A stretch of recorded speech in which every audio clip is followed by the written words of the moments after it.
우리 다 함께 좌우 앞뒤 바라보시면서 인사하심으로 우리가 함께 예배를 또 드리도록 하겠습니다. 앞뒤 좌우 바라보시면서 이렇게 인사 나누겠습니다. 주 안에 형통하세요.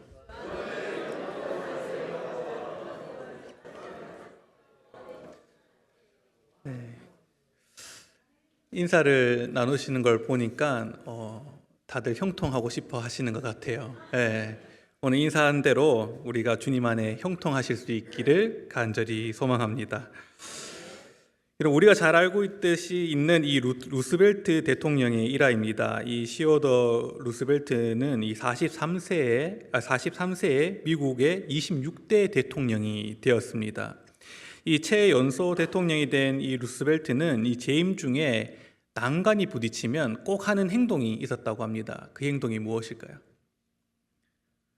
그것은 바로 벽에 커다란 링컨의 초상화를 보면서 링컨이었다면 이런 경우에 어떻게 했을까라고 자신에게 물어보곤 했다고 합니다. 그렇다면 왜 루스벨트는 이 링컨의 초상화를 보면서 그런 질문을 했던 것일까요? 그것은 바로 루스벨트에게 링컨은 아주 좋은 역할 모델이 되었기 때문에 그렇습니다. 오늘 본문 말씀 히스기야도 25세 젊은 나이에 왕이 되었습니다. 그래서 히스기야에게도 역할 모델이 필요했습니다. 히스기야는 그렇다면 누구를 역할 모델로 삼았을까요? 바로 다윗을 역할 모델로 삼았습니다. 다윗을 본받았다는 것입니다. 히스기야는 나이도 어리고 경험도 없지만 다윗처럼 하나님을 사랑했습니다. 그래서 담대히 하나님께서 원하시는 일들을 행했던 왕이었습니다.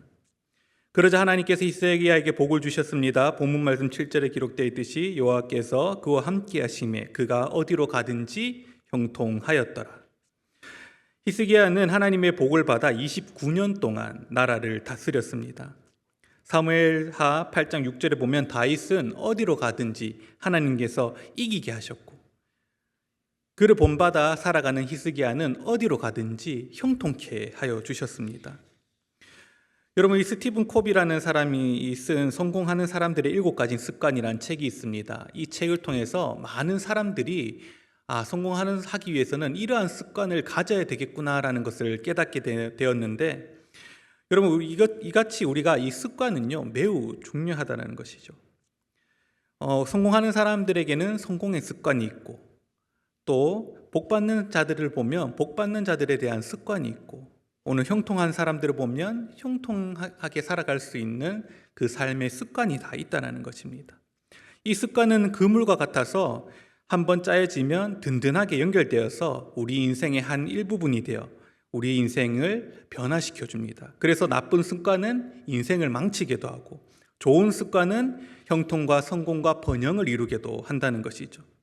그래서 오늘 우리가 살펴볼 오늘 유다왕 히스기야를 통해서 히스기야는 어떤 삶을 살았고 그가 어떤 삶을 살았길래 하나님께서 그 삶을 축복하시고 형통의 길을 열어주셨는지 우리가 살펴보고, 히스기야와 같이 우리가 좋은 습관, 좋은 신앙생활을 통해서 우리도 하나님께 형통의 복을 받는 저와 여러분들이 되실 수 있기를 간절히 소망합니다.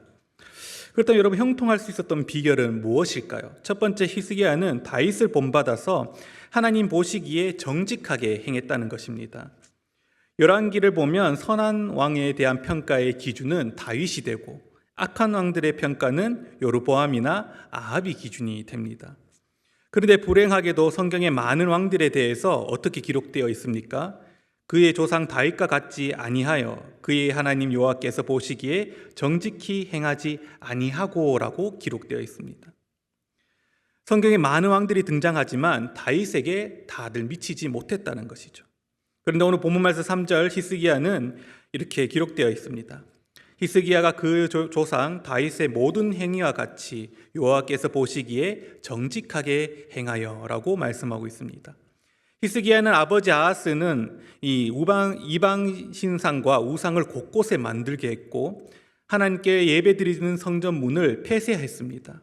히스기야는 아하스 자신의 아버지가 한 일이 얼마나 잘못된 건지 알고 있었습니다. 그래서 히스기야는 비록 자신의 아버지가 왕이었지만 그것을 따르지 아니하고 잘못된 길을 가지 아니하고 하나님께서 인정했던 조상 다윗의 삶을 모델로 삼아 왕의 임기를 보냈다는 것입니다. 히스기야의 삶은 히스기야의 삶을 통해서 우리가 알 수 있는 것은요, 여러분, 우리가 어떤 모델을 삼느냐에 따라서 우리 인생이 형통해질 수 있다라는 것입니다. 그래서 우리에게 인생의 모델이 누구냐는 매우 중요하다는 것이죠. 여호수아는 모세를 따라다니면서 열심히 보고 배움으로써 이스라엘의 위대한 지도자가 될 수 있었고, 엘리사는 엘리야를 보고 좋은 모델로 따라가니까 위대한 선지자가 될 수 있었고, 또 룻은 또 시어머니 나오미의 신앙을 모델로 삼아 믿음의 어머니가 될 수 있었습니다. 여러분, 우리가 인생에 살아가는 데는 이 모델이 필요합니다. 누구를 모델로 삼아 내 인생을 디자인할 것인가? 이것은 우리 인생에 매우 중요한 질문입니다. 오늘 저와 여러분들은 지금 누구를 모델로 삼아 소중한 우리의 인생을 만들어 나가고 계십니까? 2000년 기독 역사상 보면 이 탁월했던 믿음의 선배들이 많이 있습니다. 하지만 우리가 궁극적으로 바라보아야 할 인생의 모델은 예수님이 되어야 할 줄 믿습니다. 예수님은 우리의 신앙의 완전한 모델이 되십니다. 히브리서 12장 2절에는 믿음의 주요 또 온전하시는 이인 예수를 바라보자라고 우리에게 권고하고 있습니다. 우리는 예수님을 바라보아야 합니다. 예수님을 바라보면서 우리가 루스벨트가 링컨의 초상화를 보며 이야기했듯이 예수님이라면 어떻게 했을까라는 삶의 질문을 던지면서 언제나 정직을 추구하고 선한 길을 선택하고 살아갈 수 있어야 합니다. 그래야지 우리의 삶이 하나님 안에 형통의 길이 열리게 되는 것이죠. 또 반대로 우리가 집중해야 될 것은 히스기야의 모델이 되어준 다윗과 같이 우리의 인생이 다른 이들에게 모델이 되어주는 삶을 우리는 살아갈 수 있어야 합니다. 여러분, 교회에 처음 나온 초신자들, 이 초신자들이 하나님을 믿을 때 무엇을 통해 먼저 믿게 되는지 아십니까? 바로 주변에 있는 그리스도인을 보고 믿음을 가지기 시작합니다. 다시 말해 그리스도인의 말과 행동을 통해서 교회를 이해하고 하나님을 이해한다는 것입니다. 실제 초신자를 통해 설문조사를 실시했는데 이런 질문이 있었습니다. 교회에 와서 자신의 신앙에 가장 큰 영향력을 받은 순간이 언제입니까? 언제일 것 같습니까? 우리가 생각하기에는 목사님의 설교 또는 뜨거운 찬양 또 기도 여러 가지 생각날 수 있겠지만 초신자들이 가장 교회에 와서 큰 은혜 받고 큰 이 믿음의 영향력을 얻어가는 때는 바로 옆에 있는 사람을 보고 얻어간다라고 기록되어 있습니다. 옆에 사람이 눈물을 뚝뚝 흘리고 하나님께 기도하고 예배 드릴 때 저분이 믿는 하나님은 어떤 분일까 궁금증을 가지게 되고 저분이 사랑하는 하나님이 어떤 분이길래 저렇게 눈물을 흘릴까라는 것을 고민하면서 하나님께 나아가기 시작한다는 것이죠. 그래서 여러분, 오늘 우리가 기억해야 될 것은 우리가 하는 작은 행동 하나하나가 우리가 너무나도 신중하고 중요하고 그 행동이 다른 사람들에게 큰 영향력을 미친다라는 것을 기억하면서 우리는 우리의 삶을 앞서 말했듯이 정직하게 잘 세워나가 많은 이들에게 선한 영향력, 정직한 영향력을 미칠 수 있는 그리스도인이 되어야 한다는 것입니다. 미국의 한 전함에 신실한 그리스도인이었던 함장이 있었습니다. 하루는 그가 우연히 젊은 병사를 만났는데 그 사병은 원래 하나님을 믿지 않고 방탕한 생활을 하던 자였습니다.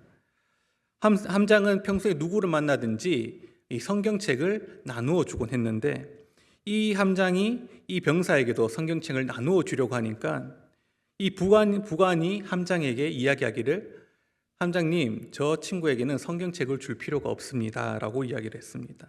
그래서 함장이 왜 그러냐 물으니까 이미 저 사병은 성경을 늘 가까이에서 접하고 있습니다 라고 이야기를 했습니다. 그래서 함장이 그것이 무슨 이야기냐라고 물으니까 함장의 모습을 보면서 저 사병이 예수님을 조금씩 알아가고 있다라고 이야기해 주면서 함장님이 앞으로도 정직하게 하나님을 잘 믿고 나아간다면 저 사병은 반드시 언젠가는 그리스도인이 될 것입니다 라고 이야기를 해 주었습니다. 그리고 이 함장은 자신의 행동을 되돌아보면서 자신의 행동이 그렇게 큰 영향력을 미치는구나 라는 것을 알게 되고 밤잠을 이룰 수가 없었다라고 했는 이야기가 있습니다. 여러분, 우리가 젊었을 때에는 우리가 모델을 찾지만 나이가 들어서는 이제는 누군가의 모델이 되어주는 삶을 살아갈 수 있어야 합니다. 김구 선생님이 이런 시를 남겼습니다. 눈 덮인 들판을 걸어갈 때 발걸음 하나라도 어지럽히지 말라. 오늘 내가 가는 이 길은 뒷사람의 이정표가 될 것이기에. 참으로 중요한 말입니다. 우리는 뒤따라오는 사람들에게 알게 모르게 영향력을 미치고 있습니다. 오늘 우리의 믿음 생활이 우리 교육부, 또 우리의 믿음 생활이 우리 자녀들에게, 다음 세대들에게, 또 초신자들에게, 우리를 바라보고 있는 세상 사람들에게 우리는 영향력을 끼치고 있다는 것입니다. 그래서 우리는 하나님의 영광이 가리지 않도록 우리가 예수님을 우리 인생의 모델로 삼아 정직을 이룰 수 있어야 되고, 또 우리의 삶을 통해서 많은 사람들에게 정직한 영을 보이고 하나님의 그 선한 영향력을 우리 삶을 통해 증거해 보여줄 수 있어야 합니다.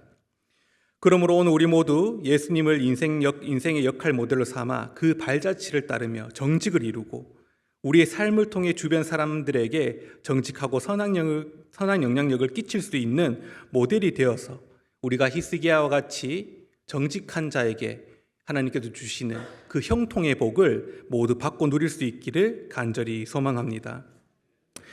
두 번째는 여러분, 히스기야는 잘못된 것을 개혁하는 삶을 살았습니다. 본문 말씀 4절을 보면 그가 여러 산당을 제거하며 주상을 깨뜨리며 아세라 목상을 찍으며 모세가 만들었던 놋뱀을 이스라엘 자손이 이때까지 향하여 분향함으로 그것을 부수고 느후스단이라고 일컬었더라라고 말씀에 기록되어 있습니다. 히스기야는 아버지 아하스의 사상과 발자취를 따르는 것을 거절했을 뿐만 아니라 잘못된 것을 개혁했습니다. 단호하게 우상을 숭배하던 신당을 제거하고 가나안 신이었던 주상과 목상을 깨뜨리고 찢고 부숴버렸습니다.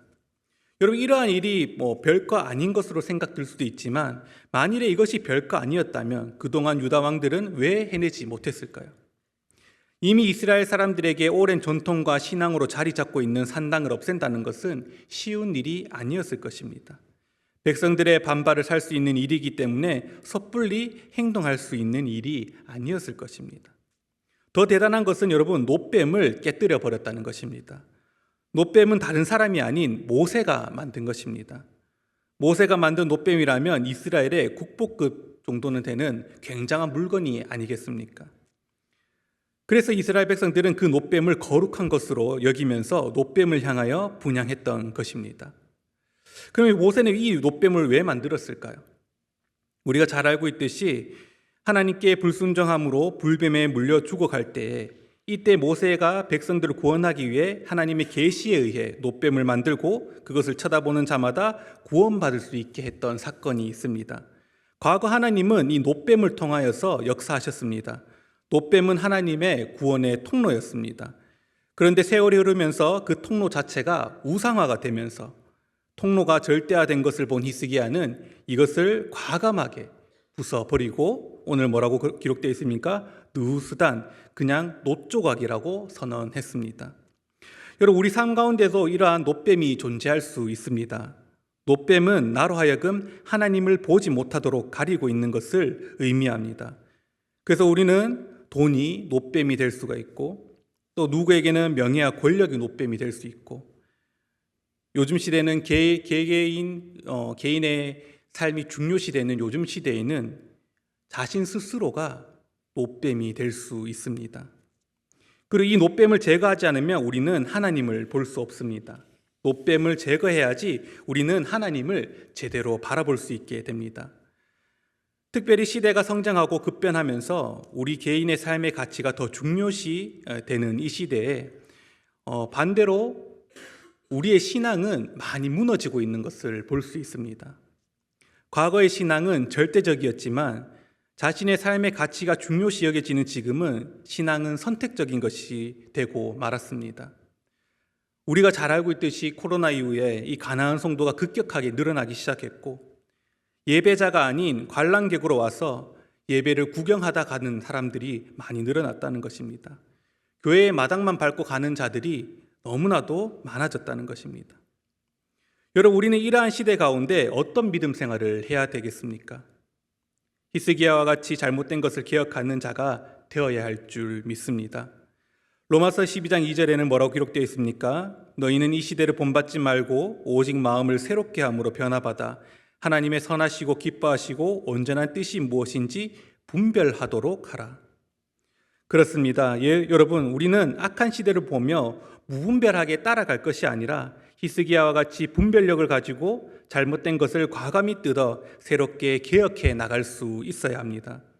다시 말해 신앙의 갈급함이 사라지고 있는 요즘에 신앙의 갈급함을 찾는 자들이 되어야 하고, 개개인의 삶이 중요시되는 이 시대에 하나님의 뜻을 찾고 교회와 하나님 나라를 위해 거룩한 성도로서 무엇을 할까 고민하고 그것을 이루어 나가는 자들이 될 수 있어야 합니다.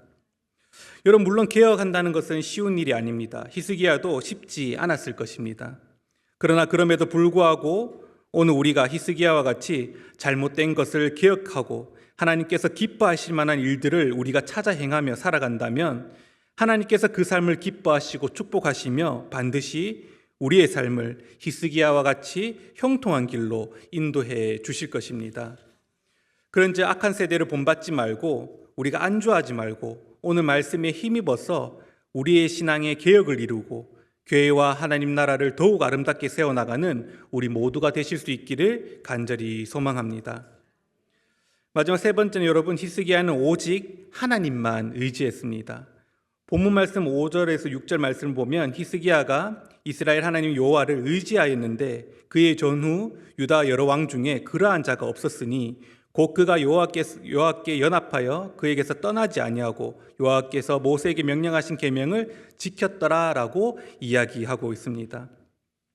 히스기야는 온 마음과 정성을 다하여서 하나님을 의지했습니다. 누구에게도 뒤지지 않으려는 최고의 열정으로 하나님을 의지하였고 하나님과 연합했습니다. 그의 전후 유다 여러 왕 중에 그러한 자가 없었으니라는 이 말은 이 전무후무하다는 것입니다. 히스기야는 하나님을 의지하는 데 있어서 전무후무한 인물이었다는 것입니다. 본말 7절에 보면 저가 아수르 왕을 배반하고 섬기지 아니하였고라고 말씀이 기록되어 있습니다. 하나님을 의지했던 히스기야는 주변 나라를 속국으로 삼고 있던 강대국이었던 이 아수르 왕에게 반기를 들었습니다. 어떻게 이러한 용기가 나올 수 있었을까요? 그것은 바로 히스기야가 하나님을 의지했기 때문에 강대국 앞에서도 두려움 없이 하나님을 믿고 나아갈 수 있었던 것입니다. 본말씀 8절에 보면 블레셋을 쳐서 영토를 확장했습니다 라고 나와 있습니다. 히스기야는 무기를 의지하지도 아니하였고 병력을 의지하지도 않았습니다. 오직 하나님만 의지하면서 히스기야는 영토를 넓히며 나라를 든든히 세워나갈 수 있었습니다. 여러분, 우리가 누구를 의지하고 가까이 하느냐에 따라서 우리의 인생이 달라집니다. 국가가 흥망성쇠가 좌우되고 또 우리의 인생이 형통의 길로 갈지 고난의 길로 갈지 우리가 정해진다는 것입니다. 그래서 여러분, 성경은요 우리에게 의지하지 말아야 될 것들을 자세히 가르쳐주고 있습니다. 성경은 우리에게 무엇을 의지하지 말라고 가르쳐주고 있습니까? 잠언 11장 28절에 보면 재물을 의지하지 말라라고 기록되어 있습니다. 시편 115편 1절에서 8절 말씀 보면 우상을 만들거나 의지하면 안 된다고 기록되어 있고, 시편 146편에는 사람을 의지하면 안 된다고 기록되어 있고, 잠언 3장 5절에 보면 자신을 의지해서도 안 된다라고 기록되어 있고, 미가서 7장 5절에 보면 심지어 품 안의 여인도 의지하면 안 된다라고 성경은 우리에게 이야기해 주고 있습니다. 영국 이 도버의 크리스천 가정에서 태어나 이 루이자라는 사람이 있었습니다. 그는 미국으로 건너가서 이 스테드를 만나서 결혼을 했습니다. 어느 여름날 남편과 루이자는 4살 난 딸을 데리고 뉴욕 롱아일랜드 해수욕장에 일광욕을 즐기고 있었는데 그때 한 소년의 비명소리가 들렸고 남편은 그 소년을 구하러 바다로 뛰어들었습니다. 그러나 남편은 돌아오지 못했습니다. 그 소년과 함께 익사하고 말았습니다. 루이자는 남편이 세상을 떠나고 일주일 동안 식음 전폐하면서 하나님께 울부짖었습니다. 이때 하나님께서 그녀에게 찬송시를 주셨는데 그 찬송시가 무엇이냐면 구주 예수 의지함이 심히 기쁜 일일세 허락하심 받았으니 의심아주 없도다. 우리가 잘 아는 찬양이지 않습니까? 그 그녀는 딸을 데리고 1917년 남아프리카의 남부 로디지아에서 세상을 떠날 때까지 선교사로 사역을 감당했습니다. 남편이 세상을 떠나고 그녀는 의지할 것이 아무것도 없었지만 하나님께서 이 여인을 루이자를 위로하시고 그에게 찬송시를 주시면서 남편이 아닌 하나님을 의지하게 했고 하나님을 의지해야 된다는 것을 깨닫게 된 이 루이자는 선교사로서 사역을 감당하면서 자신이 의지해야 될 대상이 하나님이라는 것을 기억하고 평생을 하나님을 의지하면서 하나님의 일을 감당해냈습니다. 여러분, 우리는 오직 하나님만 의지해야 합니다. 우리는 어떻게 의지해야 됩니까? 잠언 3장 26절에 보면 넘어지지 않도록 하나님을 의지하라라고 기록되어 있고 또 시편 28절 7절에 보면 도움을 받기 위해 하나님을 의지하라라고 기록되어 있습니다. 우리는 루이자와 같이 또 히스기야와 같이 우리가 넘어지지 않도록 우리 인생의 어려운 가운데 도움을 얻기 위해 우리는 날마다 주님을 의지하는 삶을 살아갈 수 있어야 합니다. 여러분, 하나님을 의지하면 사탄과 사람이 두렵지 않습니다. 하나님을 의지하면 하나님께서 도우시고 사탄과 죽음과 병마와 사고를 막아주십니다. 미국의 백화점 왕 펜이라는 사람이 있었는데 이 사람은 신앙과 신념의 사업가로 유명합니다. 이 콜로라도에서 큰 정육점을 했는데 그가 양질의 고기는 주로 호텔에 납품을 했습니다. 근데 이 호텔의 주방장이 계속해서 이 뇌물을 요구를 하는 것입니다. 페니는 뇌물은 신앙의 양심상 허락되지 않기 때문에 그것을 거절했고 납품을 중단하였습니다. 그러자 그곳에서 온갖 악소문을 퍼뜨리면서 페니의 사업을 망하게 만들었습니다. 그러나 페니는 포기하지 않고 사업은 망했으나 신념을 더욱 확고히 가지고 가게 문 앞에 너희는 먼저 그의 나라와 그의 의를 구하라 라는 마태복음 6장 33절의 말씀을 크게 써놓고 잡화점을 열었습니다. 일부 사람들은 그냥 뇌물을 주고 치우지라고 말하며 그 좋은 가게를 저렇게 망하게 한다라고 생각하면서 손가락질하고 그를 비웃었지만 신앙에 감동한 크리스천들이 그 가게를 이용해주고 입소문이 나기 시작하면서 그 가게가 더욱더 번창하게 되었다는 것입니다.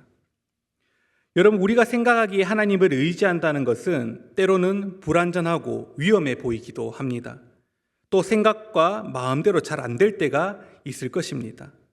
하지만 오늘 본문 말씀에 등장하는 히스기야나 또 성경의 수많은 인물들을 보면 하나님을 의지하고 망한 자는 단 한 명도 없다는 사실을 우리가 성경을 읽어보면 다들 아실 수 있을 것입니다.